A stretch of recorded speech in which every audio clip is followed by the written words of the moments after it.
Et toujours au chapitre santé, un autre combat pour alerter sur les conséquences de la dépakine. Marine Martin le mène depuis 13 ans. Cette mère de famille de notre région a été indemnisée par Sanofi, jugée responsable des malformations de ses 2 enfants. La semaine dernière, une étude a révélé que les pères traités par cet anti-épileptique pouvaient aussi transmettre des troubles neurologiques au fœtus.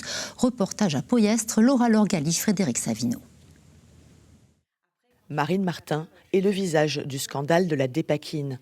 Bientôt 15 ans que cette mère de 2 enfants en situation de handicap alerte sans relâche sur les effets de l'antiépileptique. Et ces derniers jours, de nouveaux messages arrivent sur la boîte mail de l'APESAC, l'association qu'elle a créée pour venir en aide aux parents concernés. Bonjour, je découvre ce jour dans la presse votre existence. Ma fille, Pauline, est née en 95, elle a un syndrome de Noonan. Son père était à l'époque sous dépakine, et ce depuis plusieurs années.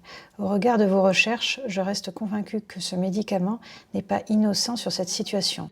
Marine Martin, au cœur d'un nouveau combat, après la parution d'une étude de l'Agence française du médicament portant sur près de 3 millions d'enfants nés entre 2010 et 2015.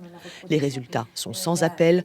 Le risque de troubles neurodéveloppementaux augmente de 24% après une exposition paternelle au valproate, la molécule active de la dépakine.